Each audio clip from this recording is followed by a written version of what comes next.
আপনাদের সবাইকে স্বাগত জানাচ্ছি।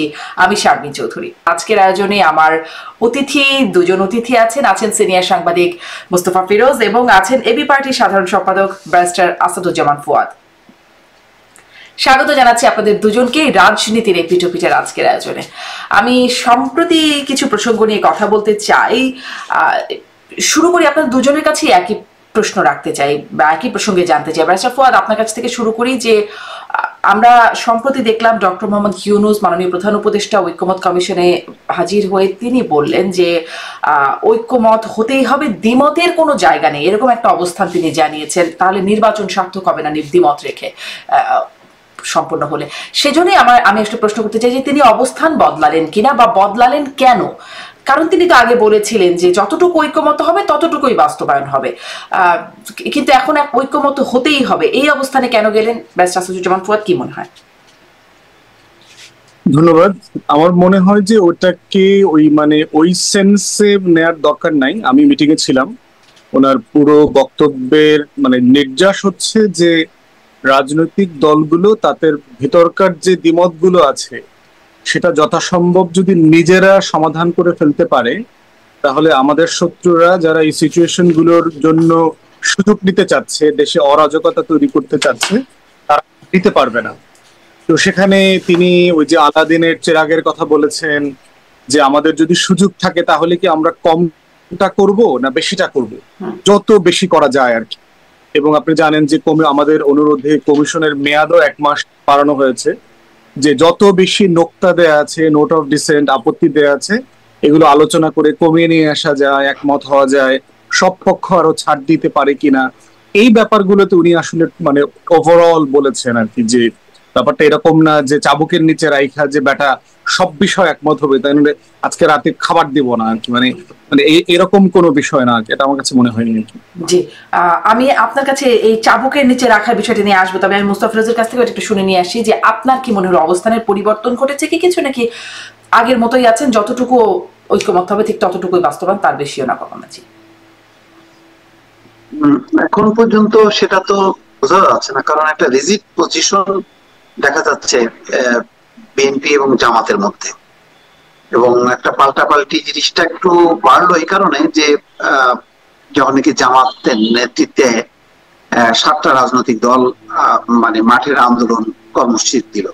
যেহেতু ঐক্যমত্য কমিশনের ভেতরে আলোচনার বিষয়টা এখনো শেষ হয়ে যায়নি, জিনিসটা হয় কি, যখন আলোচনার দুয়ারটা বন্ধ হয়ে যায় তখন আন্দোলন করে।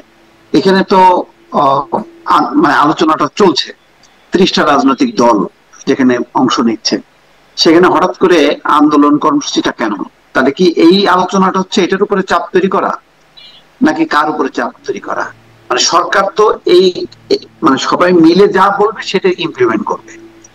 তো সবাই মিলে বসলে এক অংশ থাকবে রাজপথে, আর এক অংশ থাকবে ভেতরে, এটা কেন? তাহলে বিএনপিও কি এরকম এক অংশ বাইরে থাকবে আর এক অংশ ভেতরে থাকবে? তাহলে একটা হজবরল অবস্থা না? এটা তো এক ধরনের, বিশেষ করে নির্বাচনের রোডম্যাপ ঘোষণার পর এই ধরনের কর্মসূচি কিন্তু খুব বিপজ্জনক। এগুলি হয় হাসিনা রেজিমে বা একটা পলিটিক্যাল গভর্নমেন্ট যখন ক্ষমতায় থাকে তখন তার নীতির বিরুদ্ধে এই ধরনের হয়। এখন কার বিরুদ্ধে কে লড়ছে? এই গভর্নমেন্ট কার? এই গভর্নমেন্ট তো এনসিপি, এই গভর্নমেন্ট তো এবি পার্টির, এই গভর্নমেন্ট তো বিএনপির, এই গভর্নমেন্ট তো জামাতের।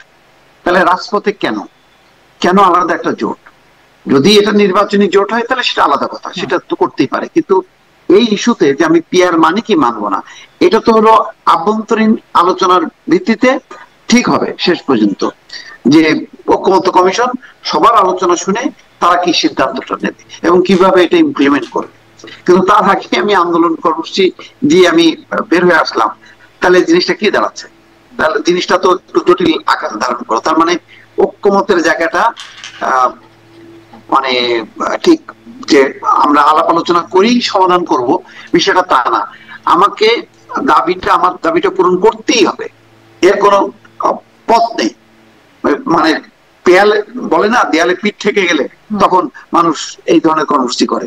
তো অনেকটা সেরকমই অবস্থাটা তৈরি হওয়াতে আমার কাছে মনে হচ্ছে বিষয়টা এখন বেশ জটিল। কারণ ডক্টর মোহাম্মদ ইউনূস আজকে কিন্তু একটা কথা বলছেন, তাও কি বিদেশি ডেলিগেটদের সামনে বলছেন যে এখনো কোন মহল নির্বাচন ঠেকানোর চেষ্টা করছে, কিন্তু আমরা ঠেকবো না, আমরা ঘোষিত সময়ের মধ্যেই নির্বাচনটা করব।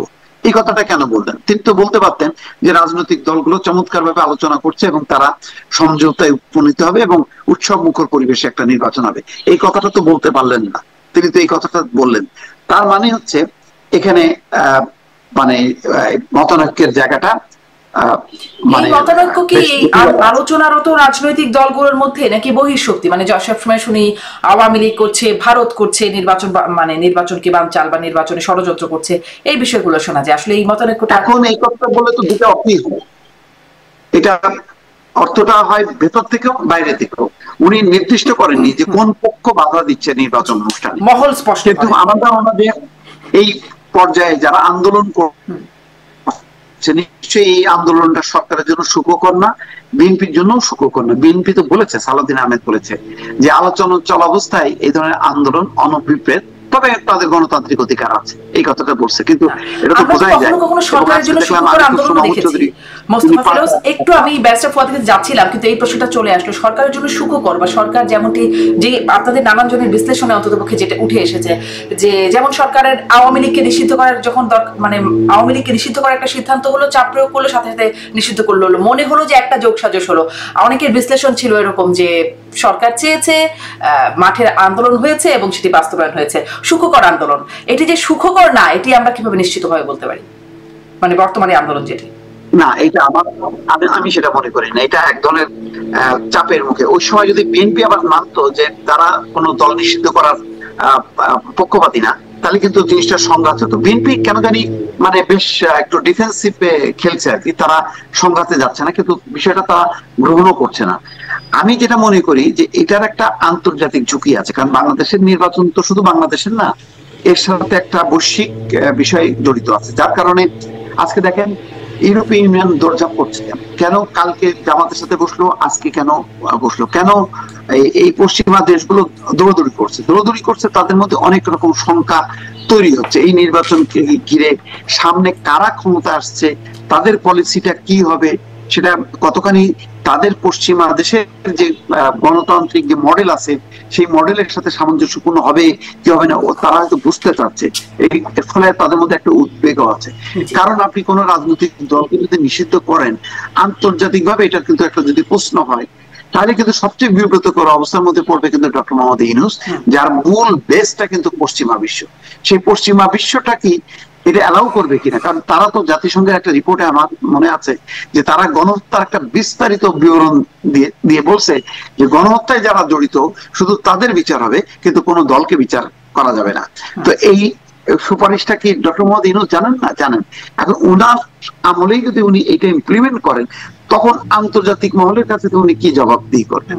সেই কারণে দেখেন বিএনপিও একটা বিব্রতকর অবস্থার মধ্যে বলছে যে কোন দলকে যদি নিষিদ্ধ করতে চান তাহলে এটা আইনের আশ্রয় নেন, আইনে কি বলে আদালতে যান, কিন্তু নির্বাহী আদেশে যাতে এটা না হয়।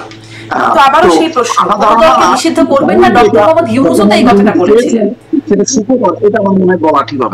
এজন্য প্রশ্নটা করলাম যে ডক্টর মোহাম্মদ ইউনূস আগেও বলেছিলেন কোন দলকে নিষিদ্ধ করা হবে না, কিন্তু ওই চাপ, যেটি আসলে চাপ কিনা সুখকর চাপ, সেটি প্রশ্ন করছিলাম, সেই চাপের মুখে নিষিদ্ধ করে দিলেন। এখন আবার আরেকটা চাপ, আমি আবার একটু আসবো, কিন্তু ব্যারিস্টার ফুয়াদের কাছে আমি ব্যারিস্টার ফুয়াদ যেটি বলছিলেন যে এমন না ডক্টর মোহাম্মদ ইউনূসের বার্তাটা যে চাবুকের নিচে রেখে বলা হচ্ছে এখনই ঐক্যমত্যে আয় বা এখনই মানতে হবে, তাছাড়া আলোচনায় না মানলে চাবুকের নিচে চলে আসতে হবে, বিষয়টা এরকম না। কিন্তু চাবুকের নিয়ে আসার চেষ্টা কি আসলে রাজনৈতিক পক্ষগুলোর মধ্যে হচ্ছে কিনা? মোস্তফা ফিরোজ যেটি বলছিলেন যে জামাত রাজপথে আন্দোলন করছে এবং আন্দোলনকে বিক্ষোভ করছে, সেজন্য মানে জামাত কি এখন চাবুকের নিচে আনতে চায় আলোচনার টেবিল থেকে রাজপথে গিয়ে?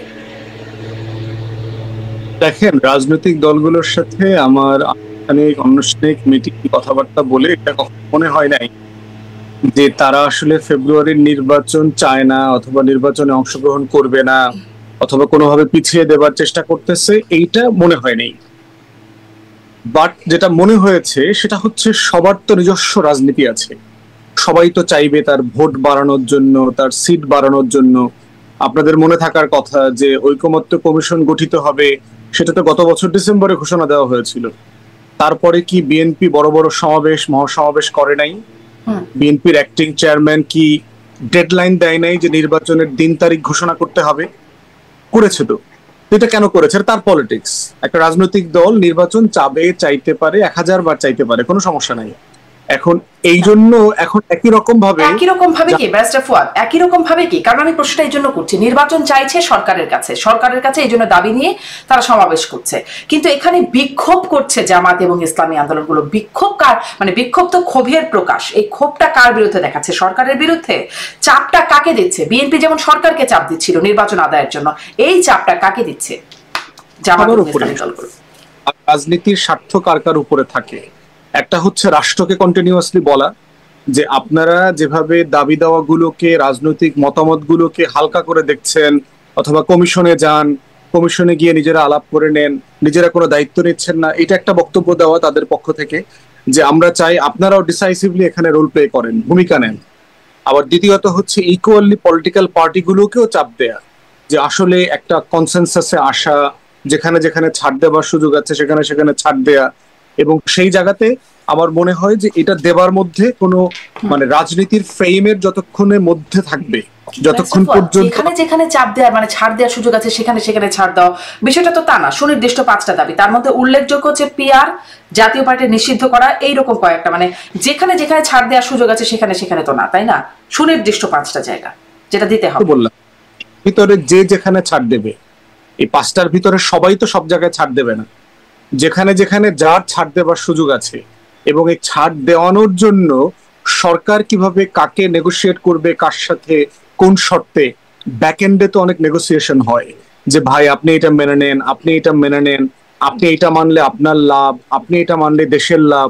এই নেগোসিয়েশন গুলো সরকারকে তো ব্যাকএন্ডে কোনো না কোনো ফর্মে করতে হয়। তাহলে সেটা করবার জন্য তো সরকারকে মনে করিয়ে দেয়া যে ভাই আপনারা আপনাদের দায়িত্ব পালন করেন। আমি ইন প্রিন্সিপাল এই কর্মসূচিগুলোর মধ্যে আমি কোনো সমস্যা দেখি না।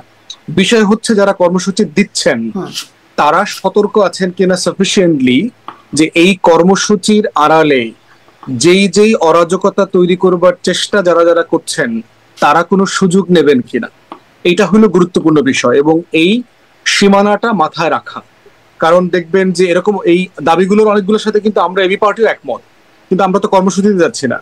আমরা প্রেস ব্রিফিং করব, টকশোতে মতামত তৈরি করব, সরকারের সাথে বসবো, কথা বলবো, কমিশনে যাব, বিএনপির সাথে দ্বিমত করব, ইনডোরে করব, আউটডোরে করব, যেই যেই ফর্মে কথা বলার সুযোগ আছে আমরা করছি এবং আমরা করব। এখন প্রশ্ন হচ্ছে, এবং আপনার সত্ত্বেও তো এই বিষয়গুলো নিয়ে আমি নিজেও অনেকবার কথা বলেছি, যে এর কোনো ইস্যুটা এমন ইস্যু না যেটা নিয়ে গত 1 বছর আমরা কথা বলিনি, বলছি। কিন্তু যারা ওই কর্মসূচি দিয়েছেন এটা তার তো রাজনীতি। যেভাবে আপনার মনে থাকার কথা, ফিরোজ ভাইয়ের সাথে এই ব্যাপারে আমার অনেক কথা হয়েছে, নির্বাচনের দিন তারিখ নিয়ে আমাদের তো ব্লাড প্রেশার পারে নাই। আমরা তো শুরু থেকে বলছি ভাই অন্তর্বর্তীকালীন সরকার ডিসেম্বর 25 থেকে জুনের 26-এ নির্বাচনের দিন তারিখ একটা দিবে, যেদিন দিবে সেই দিনই আমি সই, আমার সাথে কোনো সমস্যা নাই। কিন্তু অনেক দলের ব্লাড প্রেশার হাই হয়ে গেছে না, 250-300-তে শুট আপ করছে। এখন এক একটা বিষয়তে এক একজনের ব্লাড প্রেশার হাই হয়ে যায়। আমাদের 2 বিষয়ে আমরা খুবই কুল আছি। আমার ব্লাড প্রেশার, আমাদের দলের প্রেশার 80-120-এ আছে। নির্বাচনের দিন তারিখ ঘোষণার আগেও তাই ছিল, এখনো তাই আছে।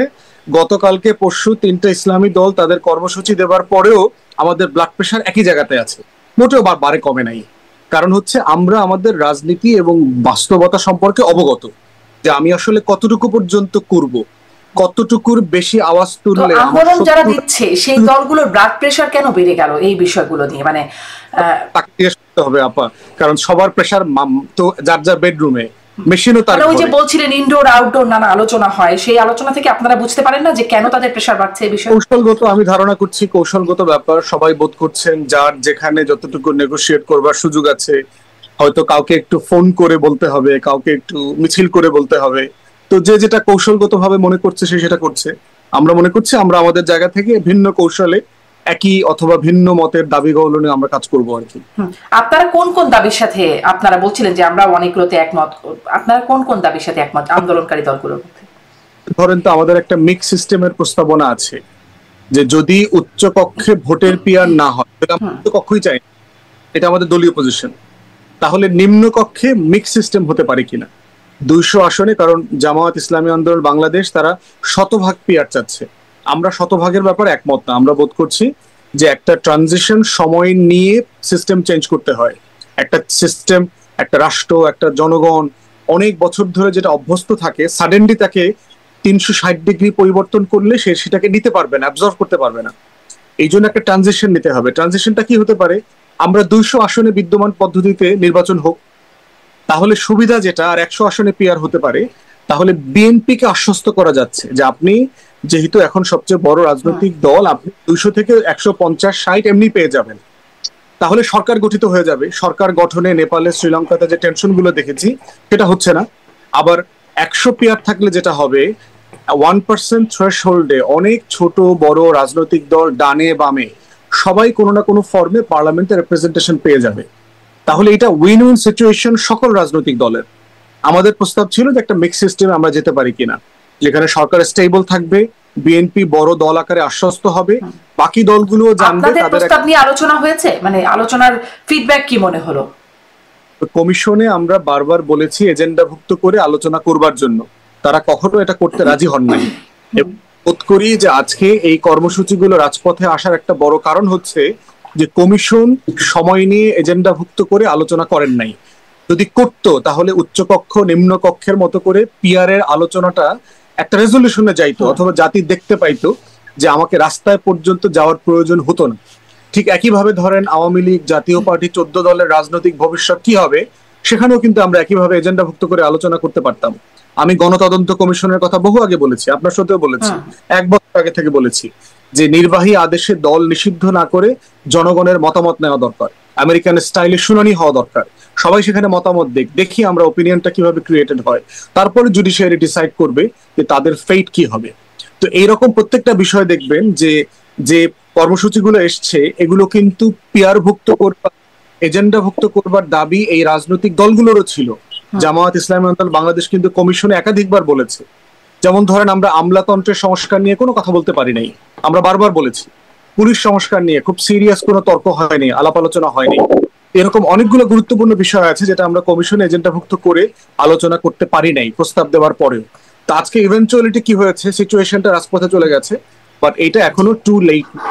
যেহেতু কমিশন 1 মাস সময় নিয়েছে, আমার মনে হয় যে এই পুরো কর্মসূচিটাকে আবারও ফরেন সার্ভিস একাডেমিতে ফিরিয়ে নিয়ে আসবার সুযোগ আছে, এবং রাজনৈতিক দলগুলোর মধ্যে এখনো যথেষ্ট উদারতার জায়গা আছে। কিন্তু কালকে থেকেই আসলে আন্দোলন, মানে বৃহস্পতিবার এই আন্দোলনের শুরুটা হওয়ার কথা বলে জানি। আমি মোস্তফা ফিরোজের কাছ থেকে একটু শুনি এই বিষয়টাই, যে আপনার কি মনে হয় আলোচনার টেবিল থেকে রাজপথে গড়িয়ে গেছে, আগামীকাল থেকে যেটা শুরু হচ্ছে, এই রাজপথে যাওয়াতে কেমন চাপ তৈরি হবে? চাপটা আপনিও প্রশ্ন করছিলেন যে কাকে দেয়া, বিএনপিকে, সরকারকে, কার উপর কতটা চাপ পড়বে, সেই চাপের প্রভাব বা প্রতিক্রিয়া কেমন হবে বলে মনে করেন? কারণ আমরা আবার অন্যদিকে সালাউদ্দিন আহমেদকেও বলতে শুনেছি, বিএনপির স্থায়ী কমিটির সদস্য, খুব সক্রিয় ভূমিকায় যিনি এখন আছেন, তিনি বলছেন যে এরকম হলে তারাও রাজপথে জবাব দেবেন। রাজপথে যদি বিষয়টি চলে আসে তাহলে তারাও রাজপথে জবাব দেবেন। আসলে এখন চাপটা কেমন পড়বে বলে মনে হয় মোস্তফা ফিরোজ? এরকম চাপটা বড় অদ্ভুত চাপ। কোন অন্তর্বর্তীকালীন সময় এরকম, মানে 11 সরকারের সময় একটা পরিস্থিতি ছিল, সেটা তো আর সবার সমর্থিত সরকার না, কিন্তু সাধারণত কেয়ারটেকার গভর্নমেন্ট হয় সবার সমর্থনে, আর এই সরকারটা হয়েছে সবার সমর্থনে।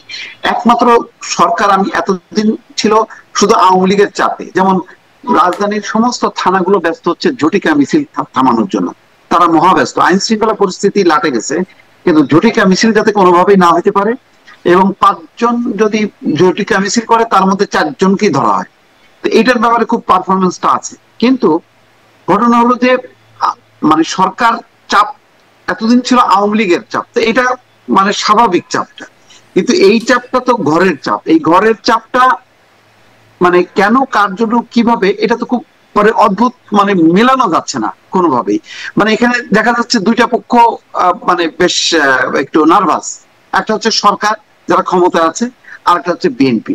মনে হচ্ছে তাহলে এই ইউনূস সাহেব এবং বিএনপি এরা মানে যৌথভাবে এখন সরকারে আছে, সুতরাং তারা তাদের মধ্যে প্রতিক্রিয়াটা দেখাচ্ছে। এই জন্য একজন বলছে যে কোনো কোনো পক্ষ নির্বাচন পেছানোর পায়তারা করছে, আবার বিএনপি তো প্রকাশ্যেই বলছে যে এই সব কিছু করা হচ্ছে নির্বাচনকে প্রলম্বিত করা, বিলম্বিত করা, অথবা নির্বাচনটা বানচাল করা। তাহলে মনে হচ্ছে যে এই আন্দোলনটা যেমন বিএনপির সাথে, বিএনপির বিরুদ্ধে, তেমনি সরকারের বিরুদ্ধে। তো এটাই তো, এছাড়া তো আমি মানে আর কি ব্যাখ্যা দেবো। মানে এতদিন আগে বলা হতো যে এই সরকার পরিচালিত হচ্ছে জামাত দ্বারা, এখন দেখা যাচ্ছে যে না, প্রথমে এনসিপি, তারপর হয়ে গেল জামাত, এখন হয়ে গেছে বিএনপি। তো এইভাবে ঘুরতেছে সরকার, কারণ এই সরকারের তো নির্দিষ্ট কোনো রাজনৈতিক দল নেই। এই মানে কথা ছিল যে 30টা দলেরই সরকার হচ্ছে ইউনূস সরকার। তাহলে এখন এই 3টা দলে যখন ঘুরছে, তখন ঘুরতে ঘুরতে আরো অনেক বিভিন্ন দলে দলে যাবে।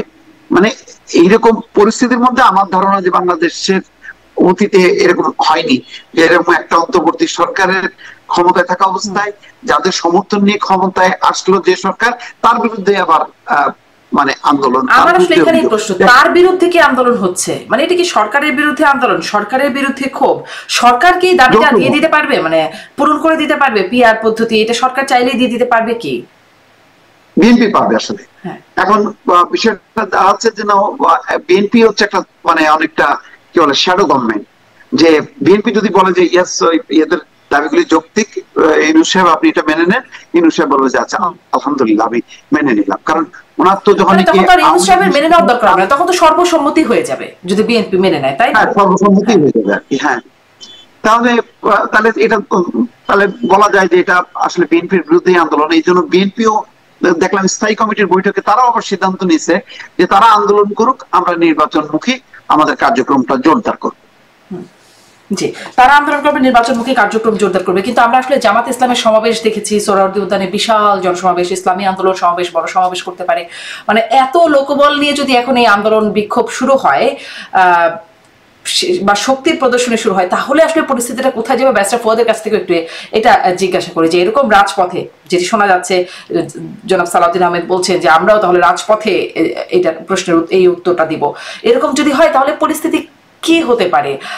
চলে গেল তো আলোচনার টেবিল থেকে, আলোচনার টেবিলে তো আটকে রাখা গেল না, আলোচনার টেবিল থেকে রাজপথে চলে গেল। এখন রাজপথে যদি আবার মুখোমুখি হয়, তাহলে পরিস্থিতিটা কোথায় গিয়ে দাঁড়াবে?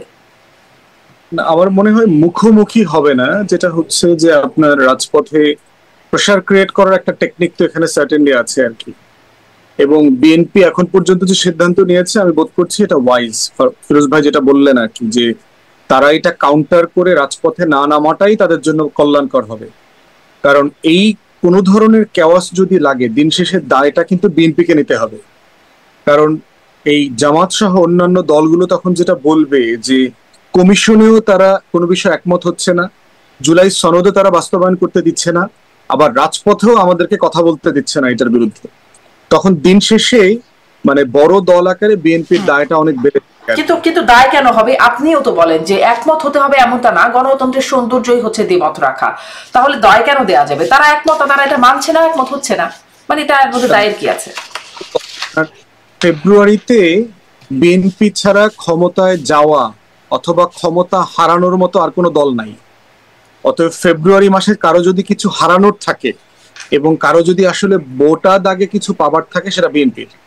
বাকিরা কিন্তু হচ্ছে কার কেকের পিস কতটুকু বড়, সেই পিসটা একটু বাড়ানো যায় কিনা, এই বাড়ানোর লড়াইটা চলছে এখানে। কিন্তু পুরো কেকটা পাবার যে লড়াই, সেটা কিন্তু আসলে পাবার সম্ভাবনা সবচেয়ে বেশি, এন্টাইটলমেন্ট অথবা রিয়েলিটি হচ্ছে বিএনপির। তাই বিএনপি একটা রিস্ক ফ্যাক্টরে আছে, চাইলে ক্ষমতায়ও যেতে পারবে, সে চাইলে ক্ষমতা হারাইতেও পারবে। দুইটা রিয়েলিটির মাঝখানে বিএনপি রয়ে গেছে। এই জন্য বিএনপির দায়টা একটু বেশি, যে তাকে অত্যন্ত মানে সচেতন ভাবে, অত্যন্ত কৌশলে এগুলোকে রিয়াক্ট করতে হবে। তা না হলে যেটা হবে যে আলটিমেটলি দায়ের জায়গাটা বিএনপির কোর্টে চলে যাবে আর কি। এটা আমার আপনার দেয়ার বিষয় না, কারণ জনগণকে বোঝানো হবে তো এইভাবে যে কমিশনে কোনো কিছু একমত হচ্ছে না কেন। এবং আমি যে গ্রামে গঞ্জে ঘুরে আসলাম আপনার গত এক সপ্তাহ, এক্সটেন্সিভ সফর করে আসছি গত এক সপ্তাহ আমার বরিশাল 3 আসনে, গ্রামের সাধারণ মানুষের মুখ থেকে কথা শুনেছি যে এই ইউনূস সরকার কোনো সংস্কার করতে পারছে না এই বিএনপির জন্য, সাধারণ মানুষ বলছে। এখন প্রশ্ন হচ্ছে এইটা কি আসলে সত্য মিথ্যার বিষয় না, বিষয়টা হচ্ছে পারসেপশন। কিন্তু বিএনপি আবার শুনে আসে গ্রামের মানুষের কাছ থেকে, বিএনপির সাথে যখন কথা হয় কারোর সাথে, তারা আবার বলে আমরা দেশে দেশে মানুষের দ্বারে দ্বারে যাচ্ছি, আমরা শুনে আসছি যে মানুষ নির্বাচন চায়, মানুষ চায় যা হবে সেটি নির্বাচিত সরকার এসে যে সংস্কার করতে হবে সেটি বাস্তবায়ন নির্বাচিত সরকার করবে। বিএনপি আবার দেখে এরকম বলে যে তারা এরকম শুনছে। ভাই 20 কোটি মানুষের দেশ তো, আমার সাথে যার দেখা হয় তার সাথে তো আবার তাদের দেখা হয় না। এখন কত মানুষ, কতজনের মত, আবার বাঙালিও তো ধরেন নগদে বিকাশে খাওয়া সোনার বাংলার মানুষ না, আমারে দেখলে একরকম বলে, আবার আপনারা দেখলে বলবে, ফিরোজ ভাইরে দেখলে আরেক রকম বলবে, সবাইরই সে খুশি রাখে। এখন বাট পারসেপশন বললাম আর কি, যে এটা কিছু কিছু জনগণের মধ্যে এই পারসেপশনটা আছে আর কি। এই পারসেপশনটা সত্য মিথ্যার বিষয় না। যখন দলগুলো এরকম 2টা 3টা 4টা দল যখন একসাথে হয়ে এটা কন্টিনিউয়াসলি বলা শুরু করবে, তখন কিন্তু এটা একটা মানে অর্গানাইজড মানে রিয়েলিটিতে পরিণত হবে যে হ্যাঁ এটা আসলে সত্য, দেশের মানুষ এভাবে বিশ্বাস করা শুরু করেছে। এবং দেখেন জাকসুর নির্বাচনে কিন্তু আমরা দেখেছি যে অর্গানাইজড ক্যাম্পেইন ওয়ার্ক করে, পারসেপশনকে মানে রিয়েলিটিতে প্রমাণ করে ফেলা হয়েছে। অতএব এটা সম্ভব, এটাকে কোনোভাবে ছোট করে দেখবার সুযোগ নাই। বাট আমরা বোধ করছি বিএনপি বড় দল আকারে তার এখানে সর্বোচ্চ কৌশলী এবং ছাড় দিয়ে যতটুকু সম্ভব দলের ঊর্ধ্বে উঠে একটা ন্যাশনাল ইন্টারেস্টের জায়গায় আসা দরকার। সবাইকে সর্বোচ্চ ছাড় দিয়ে এই কাজটা করা দরকার। এবং গণ অভ্যুত্থানের সবাইকে যদি আপনি ইকুয়ালি অ্যাকনলেজ করেন যে সবাই পক্ষ, সবাই গুরুত্বপূর্ণ পক্ষ, সবাই আগামী ফেব্রুয়ারি ক্ষমতার অংশীদার কোনো না কোনো ফর্মে, এই জায়গায় যেতে পারলে আপনার দেখবেন যে নেগোসিয়েশনটা ইজি হয়ে যাবে। এবং সেটা পলিটিক্যাল পার্টিস গুলোর মধ্যেই করতে হবে এবং এটা করা সম্ভব। আসলে কার কেকের পিসটা কত বড় সেটিও নির্ধারণ হয়ে যাবে নেগোসিয়েশনের মাধ্যমে। আমি জনাব মোস্তাফিজ আপনার কাছে একটু শুনতে চাই যে এই জাকসু নির্বাচনের পর নিঃসন্দেহে জামাত শিবির মনে করতেই পারে যে তাদের একটা বড় শক্তির জায়গা আছে, এবং হয়তো মনেও করছে, তাদের কথার টোনেও সেটা বোঝা যাচ্ছে যে এটা পিআর এখন হতেই হবে, একদম প্রত্যয়যুক্ত কথাবার্তা বলছেন জামাতের নেতারা, বা তারা এখন রাজপথে আন্দোলনে যাচ্ছেন, তাদের সাথে জোট করতে যাওয়ার সম্ভাবনাময় ইসলামী দলগুলো। এবং সেদিন দেখছিলাম একটা টকশোতে শিশির মনির, জামাতের আইনজীবী, তিনি বলছিলেন যে শুধু ইসলামী দলগুলোই নয়, সামনে এনসিপি যাবে, গণ অধিকার পরিষদের মতো এরকম আরো কিছু দল যাবে, মানে আরো সম্পৃক্ত দল এর মধ্যে থাকতে পারে বলে এটি জানা যাচ্ছে। আবার তাদের তো রাস্তা, আমি যেটি বলছিলাম, সোহরাওয়ার্দী উদ্যান সহ বিভিন্ন জায়গায় জনসমাবেশে দেখা গেছে যে জনসমাবেশ করে তারা প্রচুর লোক সমাগম করতে পারে। এই যে নানান যে দিক, নানান শক্তির জায়গা, এটি আসলে আপনার কাছে এই প্রশ্নটি করছিলাম, আবারও করি, বিএনপির উপর কেমন চাপ তৈরি হবে বলে আপনি মনে করছেন? যদি বলে কত নাম্বার বিপদ সংকেত বিএনপির জন্য? বিএনপি আস্তে আস্তে একটু বিপদটা টের পাচ্ছে, এটা সত্য। কারণ জাকসু নির্বাচনে দীর্ঘদিন থেকে যে পরিকল্পিতভাবে জামাত শিবির কাজ করেছে তার ফলটা তারা পেয়েছে। নতুবা দেখেন, এত বড় গণ অভ্যুত্থানের পর যারা অভ্যুত্থানের নেতা, যারা সরকারে ঢুকলো, তাদের কিন্তু কোনো অস্তিত্বই নেই। এবং এখন ওই তাদের কি ছাত্র সংসদ নাকি নাম যেন, সেটা বিলুপ্ত করার সিদ্ধান্ত নিচ্ছে তারা। তাহলে পরিস্থিতিটা বোঝেন, এটা আসলে ম্যাটার করে না। ম্যাটার দেখেন, এর আগের ডাকসুতে ছিল ছাত্র অধিকার পরিষদ, এই এতে তো নামই নাই, তাদের নাম নাই, উড়ে চলে গেছে। তার মানে আসলে আলটিমেটলি রাজনীতি যেটা, সেটাই আসলে টেকসই হয়, বাকিগুলি কিন্তু কোনো টেকসই না। যেমন নুরও নাই এখন, কিন্তু ওই যে নাহিদ সার্জিসদের দলেরও খবর নেই, এগুলি উড়ে গেছে, রাজনীতিটা টিকে আছে। তবে এটা সত্য যে জাকসু এটাই যে একেবারে এটার দ্বারা মানুষ প্রভাবিত হয়, এটা মনে করার কারণ নেই। কারণ এখন কিন্তু তাই যদি প্রভাবিত হতো, তাহলে চট্টগ্রামে কিন্তু ছাত্রদেরকে এইভাবে পিটানিটা দিত না আশেপাশে গ্রামবাসীরা, তাদের কিন্তু মানে আগলায় রাখতো। তার মানে ছাত্রদের ওই ভাবমূর্তিটা মানুষের কাছে নাই। মানুষ বরং ছাত্রদের গত 1 বছরের কর্মকাণ্ড দেখে বরং খুবই বিরূপ এবং নেতিবাচক একটা মনোভাব তাদের মধ্যে জন্ম নিয়েছে। সুতরাং এটার একটা প্রভাব আছে, কিন্তু প্রভাব হলো জামাত অত্যন্ত পরিকল্পিত ভাবে, খুবই সুচিন্তিত ভাবে, সংগঠিত ভাবে রাজনীতিটা করে, এইটাতেই তারা চিন্তিত। এবং গত 1 বছরও কিন্তু তারা আগে থেকে প্রার্থী ঘোষণা করে দিয়ে কে হবে প্রার্থী কোন এলাকার, এটা ওই এলাকার মানুষ জানে। কিন্তু বিএনপির প্রার্থী কে, প্রত্যেকটা এলাকায় জানে যে বিএনপির প্রার্থী 3 জন 4 জন 5 জন। ফলে মানুষ বিভ্রান্ত। ফলে যেখানে মানুষ সুনিশ্চিত, মানুষ সেটাকেই মাইন্ডসেট করতে থাকে, আর যেখানে অনিশ্চিত সেখানে তো মাইন্ডসেটই করতে পারে না। তো ফলে ওই নির্বাচনী দৌড়ে কিন্তু পিছিয়ে আছে। আর এই যে এই আন্দোলনটা আসলে একটা মানে একটা ছেলে মানুষই আন্দোলন আমি বলবো, এটা চাপ তৈরি করা। কিন্তু মূল লক্ষ্যটা কিন্তু হচ্ছে আসলে নির্বাচনী বৈতরণীটা পার হওয়া। কারণ বাংলাদেশের ইতিহাস হচ্ছে, যে দল আন্দোলন করে দাবি আদায় করতে পারে তারাই নির্বাচনে জয়যুক্ত হয়। তো জামাত কিন্তু এখন মানে ঠিক এই ইউনূস সরকার তার প্রতিপক্ষ না, বিএনপিও ওই অর্থে প্রতিপক্ষ না, তবুও এমন একটা আন্দোলন একটা মানে ভাব তুলছে যে আমরা আন্দোলন করলাম, আচ্ছা ঠিক আছে, নিম্ন কক্ষে পাইলে আপনি উচ্চ কক্ষে পিয়ার পাইলাম, এটাই আমাদের আন্দোলন বিজয়, এবং আমরা ক্ষমতায় গেলে পুরোটাই আমরা দাবিটা আদায় করব। এই ভাব দিয়ে তারা নির্বাচনটাও মানে সামনে জয়যুক্ত হতে চায়। আমার ধারণা যে চূড়ান্ত লক্ষ্যটা কিন্তু এটা, কারণ এই আন্দোলনের আগে আপনি গণমাধ্যমগুলো সার্চ করেন, এই নির্বাচনী জোট হচ্ছে ইসলামী আন্দোলন, জামাত ইসলাম, মজলিস, খেলাফত, এইগুলি নিয়ে কিন্তু মানে অলরেডি আলোচনা হচ্ছিল। তার মধ্যে এই আন্দোলনটা যুক্ত হতে এটাকে আরো বেগবান করতে পারলো। এখানে যদি কিছু মানে ইসলামী নাম বাদ দিয়ে যদি কিছু গণতান্ত্রিক দলগুলোকে নিয়ে আসতে পারে, তাহলে ওই জাকসুর মতন হবে যে শিবির মূলত কিন্তু শিবিরটা ফ্রন্টে থাকলো না, অন্য একটা নাম দিয়ে তারা নির্বাচনটা করতে পারলো। আমার ধারণা যে আগামীতে মূলত ফুয়াদ ভাই যেটা বলছে ওইটা ঠিক, যে যত যাই বলুক না কেন তারা তাদের মাথার মধ্যে আছে যে ফেব্রুয়ারিতে আমরা ফাইট করব। কিন্তু ফাইট করার আগে আমরা এমন একটা ভাব দেখাবো যে না, আমাদের তো দাবি পূরণ হচ্ছে না, আমাদের দাবি তো পূরণ হচ্ছে না, আমাদের দাবি মেনে নেওয়া হোক। সুতরাং আমরা আন্দোলন করবো, আন্দোলন করতে করতে আমরা নির্বাচনে অংশ নেবো এবং এর ফলটা আমরা দেবো। এরকম একটা হয়তো কৌশল তারা নিতে পারে, কারণ জামাত শিবির যে কৌশলী দল সেটা কিন্তু তারা প্রমাণ করছে। কারণ তাদের যে অংশটা আন্দোলন করলো, গণঅভ্যুত্থান করলো, তাদের মানে কোন মানে সদস্যরা জাকসুতে টিকতেই পারলো না, উড়ে চলে গেল। তার মানে তাহলে রাজনৈতিক কৌশলটাই সঠিক ছিল জামাতের শিবিরের। তারা এখানে যেহেতু সাকসেসফুল হয়েছে, তারা এখানেও জাতীয় পর্যায়েও সেই ধরনের কৌশল নিয়ে তারা এগোচ্ছে, এটা আমার ধারণা। জি, মানে এই যে চাপ প্রয়োগ করা বিএনপির জন্য আপনি বলছিলেন এটা একটা বিপদ সংকেতই বটে। যদি এই যে চাপ দেয়া হচ্ছে, এখানে কি আসলে আমরা শুনছিলাম তারেক রহমান ফিরবেন, তারেক রহমান বলছেন খুব শীঘ্রই দেখা হবে। বিএনপি স্থায়ী কমিটির সদস্য ডক্টর জাহিদ তিনি বলছেন যে কয়েক সপ্তাহের মধ্যেই ফিরবেন তারেক রহমান। তারেক রহমান ফিরলে কি পরিস্থিতির পরিবর্তন কিছু হবে, বা এই চাপে কম বেশির কোনো তারতম্য হবে? কি মনে হয় মুস্তাফা ফিরোজ? আমার মনে হয় উনি যত তাড়াতাড়ি ফিরবেন তত বেশি বিএনপির জন্য প্লাস পয়েন্ট হবে। তাদের মূল সমস্যাটা তাদের জনপ্রিয়তা তো মানে কোনো কমতি নেই, কিন্তু তারা ওই যে মানুষ বিভ্রান্ত যে আসলে সামনের নেতাকে, তাদের সেই নেতা কোথায়, সেই নেতাকে খুঁজে পাচ্ছে না। এখনো পর্যন্ত 1 বছরের বেশি হয়ে গেল তারা সামনাসামনি দেখতে পারছে না। তো সামনাসামনি যখন দেখবে তখন পুরো এখন যে বিএনপির যে আদলটা আছে সেই আদলটা একেবারে আমার ধারণা যে পরিবর্তন হবে, এবং তখন ডাইরেক্ট কিছু নির্দেশনার ফলে যেই দুর্নামটা যতটুক হয়েছে এবং তার চেয়ে বেশি হয়তো প্রচার হয়েছে, সেইটা থেকে মানুষের ডাইভার্ট হবে। এবং খালেদা জিয়া এবং তারেক রহমান যৌথভাবে যদি দেশব্যাপী তারা ট্যুর করতে পারে, তাহলে একটা নির্বাচনী জোয়ার তাদের পক্ষে চলে আসবে। কিন্তু মানে সময় যত যাচ্ছে তত বেশি কিন্তু পিছায় পড়তেছে বিএনপি, আমার ধারণা। জি, এর মধ্যে মানে দ্রুত কেন আসছেন না এই প্রশ্নটা বহুবার করা হয়েছে, আর তারপরে আপনার কাছে রইল আমি আসবো। কিন্তু আমি ব্যারিস্টার ফুয়াদের কাছ থেকে এই প্রসঙ্গটি জানতে চাই যে তারেক রহমান শিগগিরই ফিরছেন, কয়েক সপ্তাহের মধ্যে ফিরছেন, ফিরলে পরিস্থিতিতে কেমন প্রভাব পড়বে বা কেমন পরিবর্তন আসবে?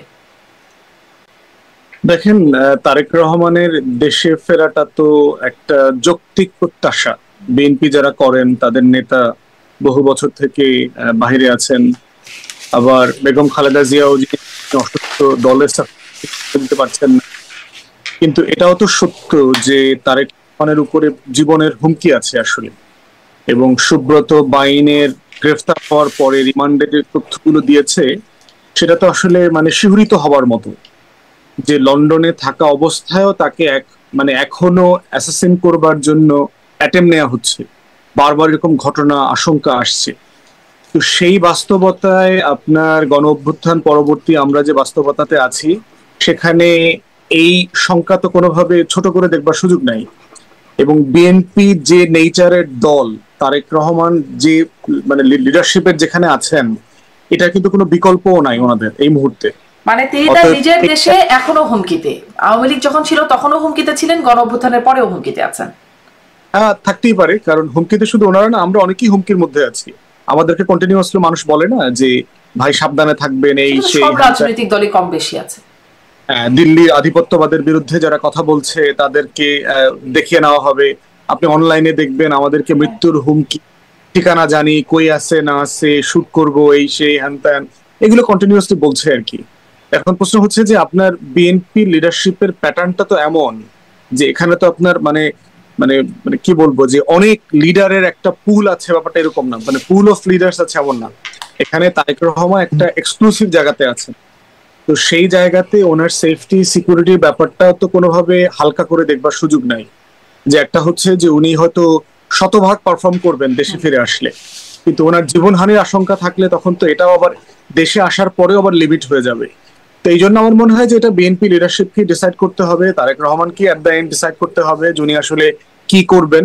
ওনার কাছে এটা খুব পরিষ্কার, দেশের মানুষের অথবা দলের লোকদের প্রত্যাশা, আবার বনাম হচ্ছে যে ওনার জীবনের উপরে হুমকি, দুটো মিলায় ওনাকে সিদ্ধান্ত নিতে হবে যে উনি আসলে কি করবেন। এমনও কথা আছে যে নির্বাচন কেন্দ্রিক হয়তো বেগম খালেদা জিয়া নেতৃত্ব দেবেন, পরবর্তীতে যদি সরকার গঠন হয়ে যায় এরপরে হয়তো তারেক রহমান ফিরে আসবেন এবং যে কোনো একটা আসনকে ভ্যাকেট করে উনি তখন সংসদে আসবেন। তো অনেকগুলো অপশনের আলোচনা আছে, তো বাট দিন শেষে এটা তো বিএনপির এবং তারেক রহমানের এক্সক্লুসিভ ডিসিশন আর কি। জি, এক্সক্লুসিভ ডিসিশন বটে। সেই ডিসিশনটা কেন সেটা নিয়ে প্রশ্ন বারবার করি। ওই যে আপনি বলছিলেন যে নিরাপত্তার যে হুমকির ব্যাপার, আমরা দেখছি যে কেউ দেশের ভেতরে নিরাপদ না, জনাব তারেক রহমান, আবার আমাদের উপদেষ্টারা তারা আবার দেশের বাইরে নিরাপদ না, গেলে হামলার শিকার হচ্ছেন নানান রকম। মাহফুজ তো আমেরিকায়, লন্ডন যেখানে যাচ্ছেন শিকার হচ্ছেন। আসিফ নজরুলকেও আমরা দেখেছি, তিনিও একরকম আক্রমণাত্মক পরিস্থিতির শিকার হয়েছেন। মানে নিরাপত্তা বিষয়টা এরকম জায়গায় এসে দাঁড়াচ্ছে কেন, সেই জায়গাটি আমি ব্যারিস্টার ফুয়াদ একটু ছোট করে আপনার কাছে প্রশ্ন রাখলাম, কিন্তু মোস্তফা ফিরোজের কাছে ওই বিষয়টা শুনে নিব আমি, যে বেগম জিয়ার নেতৃত্বেও হতে পারে সামনের নির্বাচন, এবং বিএনপির ভেতরে কি কোনো আসলে নেতৃত্ব নিয়ে কোনো ক্ল্যাশ যাকে বলে সেরকম কিছু আছে কি? এটা নিয়েও শোনা যায় বিভিন্ন সময়, আসলে কি আছে? মানে আগে শুনতাম, মোস্তফা ফিরোজ একটু বলি, আগে শুনতাম আম্মা গ্রুপ আছে, ভাইয়া গ্রুপ আছে কি আসলে এরকম কোনো দ্বন্দ্ব জানেন? না, আমার ধারণা যে এখন আর নেই। এখন তারেক রহমানের নেতৃত্বে একটা নিরঙ্কুশ, আগে ছিল, একসময় ছিল, সিনিয়ররা কমফোর্ট ফিল করতেন না তারেক রহমানের কাছে, এরকম একটা ধারণা ছিল, হয়তো তাই, বাস্তব তাই, এটা স্বাভাবিক, বয়সের ধর্ম। তো এখন আমার ধারণা সেটা নেই, এটা এখন এই জায়গাটা তারেক রহমান প্রতিষ্ঠা করছে, তার লিডারশিপটা, এটা নিয়ে কোনো প্রশ্ন নেই। কিন্তু যেটা হলো তারেক রহমানের ওই যে সিকিউরিটি বিষয়টা, দেখেন ওই যে লুৎফুজ্জামান বাবর স্বরাষ্ট্র মন্ত্রণালয়ে গেলেন, তো কেন, নিশ্চয়ই এমন কিছু তথ্যপত্র আছে, ওই যে সুব্রত বাইন সহ আরো কিছু নিশ্চয়ই গ্রুপ আছে, সব তো আর আমাদের কাছে পরিষ্কার না।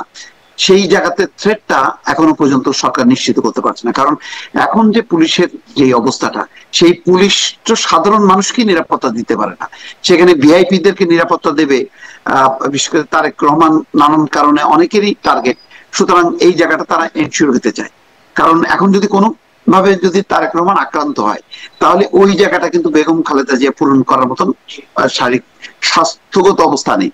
বেগম খালেদা জিয়া কি করতে পারেন, প্রতীকী হিসেবে হয়তো 4-5টা ডিভিশনে বড় জোর যেতে পারেন, বা পারবেন কিনা আদৌ সেইটুকু আমার সন্দেহ আছে। তো এই অবস্থায় এখন বিএনপির আসলে অবস্থা হলো তারেক রহমান ছাড়া আর কোনো গতি নেই।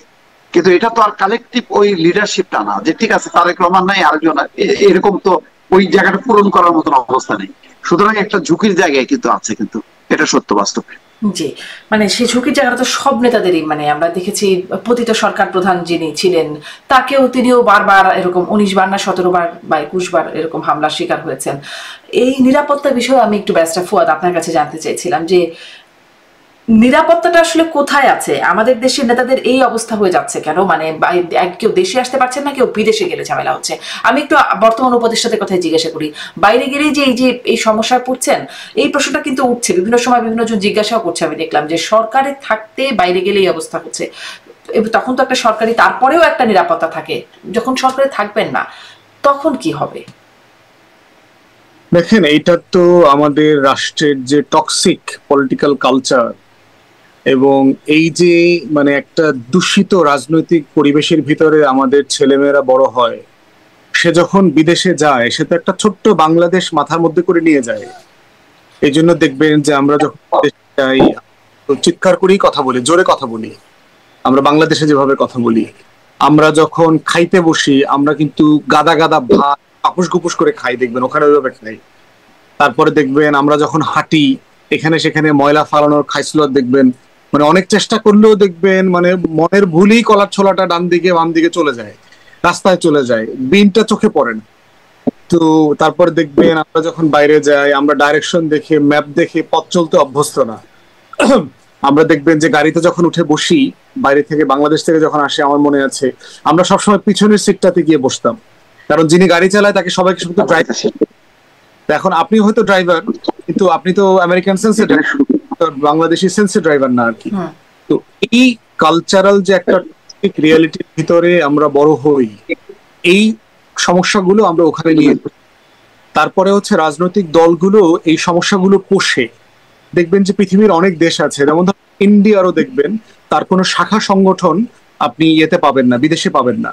পাকিস্তানের দেখবেন কোন রাজনৈতিক দলের শাখা সংগঠন নাই, বাংলাদেশের আছে 2 দলেরই, এবং ছোটখাটো দলেরও আছে। এবং এই ছোটখাটো দলগুলো যেটা করে, সে যেহেতু একটা ছোট্ট বাংলাদেশ মাথায় করে ওখানে বিমানে করে নিয়ে গেছে, সে ওখানে গিয়ে ওই বাংলাদেশের রাজনীতিটা করে।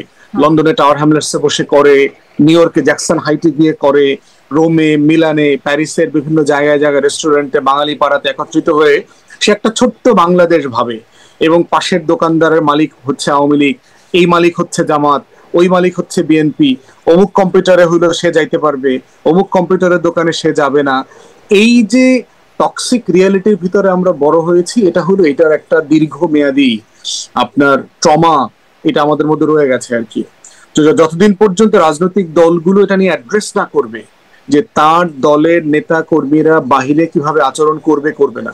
নির্বাচন কমিশন তো বলে দিয়েছে যে বাহিরে কোনো রাজনৈতিক শাখা থাকবে না, যেটার সাথে আমরা একমত যে আসলে কোনো শাখা উচিত না, সবাই বাংলাদেশি আকারে থাকবে, দল আকারে থাকবে না। এখন দেখবেন আমেরিকাতে আপনার এই যে দেখবেন যে আমেরিকান বাংলাদেশি যারা আছে তারা হলো বিএনপি আমেরিকান, তারা আওয়ামী আমেরিকান, জাতীয় পার্টি আমেরিকান, শুধু বাংলাদেশি নাই দেখবেন। ইংল্যান্ড ও ইউরোপে একই অবস্থা দেখে আসছি আর কি। সো এই টক্সিক রিয়ালিটিতে আমরা একসময় জাস্টিফিকেশন খুঁজি, সে যেহেতু আমার নেত্রীকে এখানে অপমান করছে তো তাকে আমি লন্ডনে যাওয়ার পরে জুতা মারবো, সে যেহেতু আমার নেতাকে এখানে মিথ্যা মামলা দিছে আমি তাকে দেখলে ওইখানে জড়ায়া ধরবো, তার টাই ধরে টান দিব, তার আটকাবো, গায়ে হাত তুলবো। তো এই রাজনৈতিক ইস্যুগুলো আমাদেরকে এখানে অ্যাড্রেস করতে হবে, কারণ দেশের বাইরে এতে আমাদের দেশের সম্মান, মর্যাদা এগুলো নষ্ট হচ্ছে। কিন্তু অ্যাড্রেস তো আসলে করা যাচ্ছে না, এবং অ্যাড্রেস করা মানে সামনে দীর্ঘমেয়াদী এটার একটা পরিণতি কেমন, বা আপনাকে উস্কায় দেওয়া হচ্ছে। অ্যাড্রেস তো কেউ করছেই না, উস্কায় দিচ্ছে। শেখ হাসিনার বক্তব্য শুনলে দেখবেন একরকম, এর আগে আমরা বিভিন্ন দলের এরকম নেতাদের বক্তব্য শুনেছি, ব্রাসেলসে গিয়ে ওরে আটকাও, ব্রাসেলসে ওরে জুতা মারতে হবে, ডিম মারতে হবে। এবং ডিম মারার পরে, হাসিনারে জুতা মারার পরে বিভিন্ন বাঙালি পাড়াতে এসে ব্যাপক গর্বের বিষয় যে মাইরে দিয়ে আসছি, মানে একদম গা বরাবর পড়ছিল, মানে জুতাটা এই মাত্রই লেগে যেত, এরকম একটা অবস্থা আর কি। এই যে উস্কানি দেয় আমাদের, মানে বন্ধ করা তো দূরের কথা, রাজনৈতিক দল এই খাইসলতটাকে বাঁচায় রাখতেছে, কারণ এই বাঁচায় রাখার মধ্যেই হলো তার বিজনেস, তার পুঁজি, তার ব্যবসা, তার বিদেশে প্রবাসীদের কাছ থেকে টাকা অর্জন করা, বুলেট প্রুফ গাড়ি নেওয়া, ধান্দা ফান্দা করা, এগুলো রয়ে গেছে। তো সে কেন চায় না হোক? দেখেন, তারেক রহমানের দেশে ফেরাটা তো একটা যৌক্তিক প্রত্যাশা। বিএনপি যারা করেন, তাদের নেতা বহু বছর থেকে বাহিরে আছেন, আবার বেগম খালেদা জিয়াও অসুস্থ, দলের দিতে পারছেন না। কিন্তু এটাও তো সত্য যে তারেক রহমানের উপরে জীবনের হুমকি আছে আসলে। এবং সুব্রত বাইনের গ্রেফতার হওয়ার পরে রিমান্ডের যে তথ্যগুলো দিয়েছে, সেটা তো আসলে মানে শিহরিত হবার মতো, যে লন্ডনে থাকা অবস্থায়ও তাকে মানে এখনো অ্যাসাসিন করবার জন্য অ্যাটেম্প নেওয়া হচ্ছে, বারবার এরকম ঘটনা আশঙ্কা আসছে। তো সেই বাস্তবতায় আপনার গণ অভ্যুত্থান পরবর্তী আমরা যে বাস্তবতাতে আছি, সেখানে এই সংখ্যা তো কোনোভাবে ছোট করে দেখবার সুযোগ নাই। এবং বিএনপি যে নেচারের দল, তারেক রহমান যে মানে লিডারশিপের যেখানে আছেন, এটা কিন্তু কোনো বিকল্পও নাই ওনাদের এই মুহূর্তে। মানে তিনি তার নিজের দেশে এখনো হুমকিতে, আওয়ামী লীগ যখন ছিল তখনও হুমকিতে ছিলেন, গণ অভ্যুত্থানের পরেও হুমকিতে আছেন। হ্যাঁ, থাকতেই পারে, কারণ হুমকিতে শুধু ওনারা না, আমরা অনেকেই হুমকির মধ্যে আছি। আমাদেরকে কন্টিনিউয়াসলি মানুষ বলে না যে ভাই সাবধানে থাকবেন, এই সেই। সব রাজনৈতিক দলই কম বেশি আছে। দিল্লির আধিপত্যবাদের বিরুদ্ধে যারা কথা বলছে তাদেরকে দেখিয়ে নেওয়া হবে। আপনি অনলাইনে দেখবেন আমাদেরকে মৃত্যুর হুমকি, ঠিকানা জানি, কই আছে না আছে, শুট করবো, এই সেই হ্যান ত্যান, এগুলো কন্টিনিউয়াসলি বলছে আর কি। এখন প্রশ্ন হচ্ছে যে আপনার বিএনপি লিডারশিপের প্যাটার্নটা তো এমন যে এখানে তো আপনার মানে মানে মানে কি বলবো, যে অনেক লিডারের একটা পুল আছে, ব্যাপারটা এরকম না, মানে পুল অফ লিডার্স আছে এমন না। এখানে তারেক রহমান একটা এক্সক্লুসিভ জায়গাতে আছে। তো সেই জায়গাতে ওনার সেফটি সিকিউরিটির ব্যাপারটা তো কোনোভাবে হালকা করে দেখবার সুযোগ নাই। যে একটা হচ্ছে যে উনি হয়তো শতভাগ পারফর্ম করবেন দেশে ফিরে আসলে, কিন্তু ওনার জীবনহানির আশঙ্কা থাকলে তখন তো এটাও আবার দেশে আসার পরেও আবার লিমিট হয়ে যাবে। তো এই জন্য আমার মনে হয় যে এটা বিএনপি লিডারশিপকে ডিসাইড করতে হবে, তারেক রহমানকে অ্যাট দ্য এন্ড ডিসাইড করতে হবে যে উনি আসলে কি করবেন।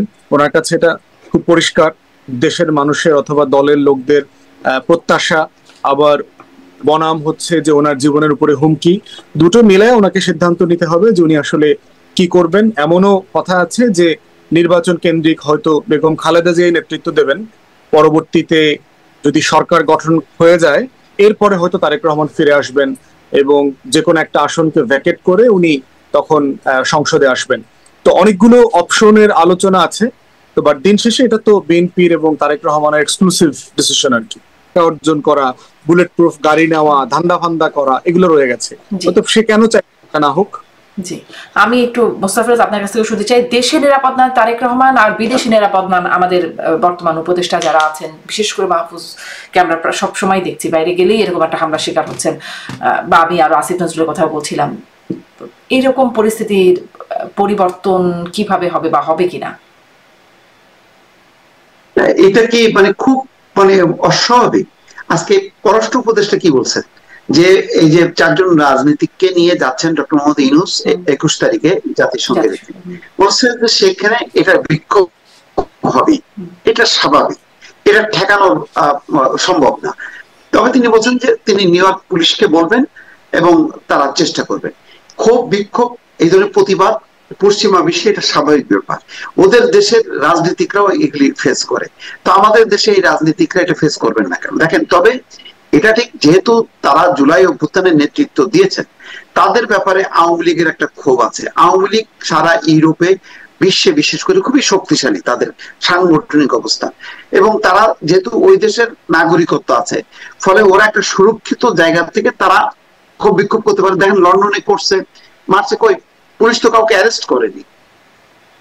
এইটুক বিক্ষোভ, হ্যাঁ, যদি কোনো মারণাস্ত্র নিয়ে তারা ঝাঁপায় পড়ে তখন পুলিশ সেটাকে করবে, এছাড়া তারা করবে, অথবা গায়ে যদি আঘাত করে তখন।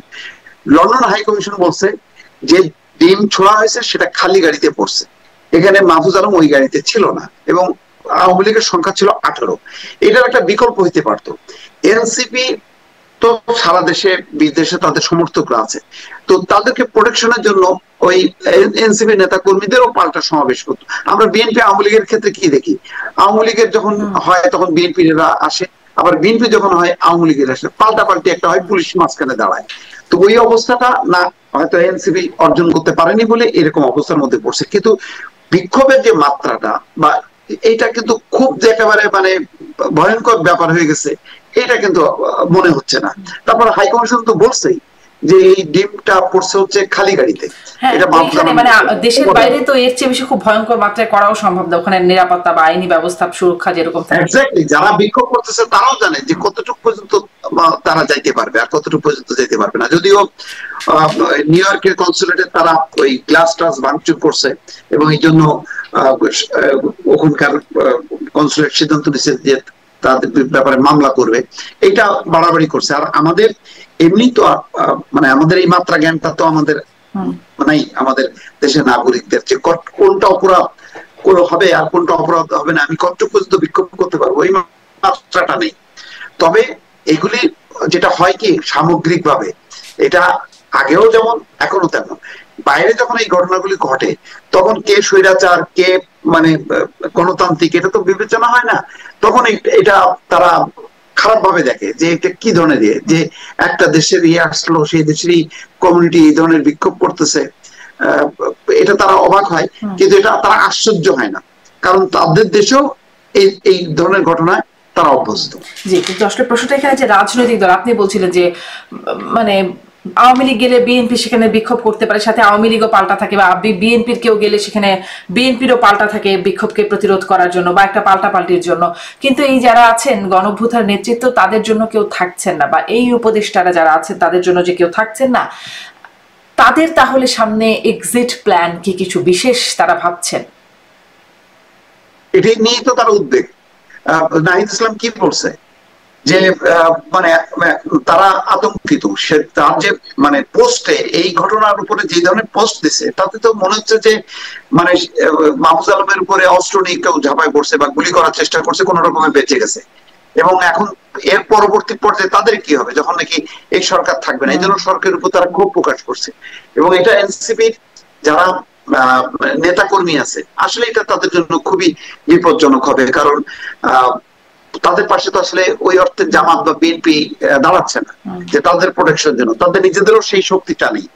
এটা দিন যত যাবে এনসিপি যেহেতু একটা পতনমুখ একটা অবস্থা তৈরি হয়েছে তাদের, এটা মানে তারা আবার পুনরুজ্জীবন হবে এরকম কোনো এখনো আলামত দেখা যাচ্ছে না, বরং প্রতিদিনই দেখছি পদত্যাগের হিড়িক। তো সুতরাং দিন শেষে বিদেশে মানে দেশে এবং বিদেশে সব জায়গায় এই নেতাদের জন্য, জুলাই অভ্যুত্থানের এই নেতাদের জন্য একটা ঝুঁকি কিন্তু এটা বাড়ছে, এটা সত্য। এটা একটা ঝুঁকির জায়গা দেখছেন যে তাদের পাশে আসলে কেউ নাই, অন্যান্য দলগুলো নিজেদের পাশে নিজেরা থাকছে, কিন্তু এই নেতৃত্বদের পাশে, গণ অভ্যুত্থান নেতৃত্বদের পাশে কেউ নাই। সামনে আরো অনেক প্রসঙ্গ আসবে। আসলে ব্যারিস্টার ফুয়াদ যেমনটি বলছেন চাবুকের মুখে পড়ে কিনা বা কত নম্বর বিপদ সংকেত আসে সেই বিষয়গুলো নিশ্চয়ই দেখবো আমরা, এবং আমরা সামনে আরো কথা বলবো। এক মাসে ঐক্যমত কমিশনও বা কোন দিকে যায় সেই বিষয়গুলো নিয়েও কথা হবে। অনেক ধন্যবাদ, আজকের মতো শেষ করি।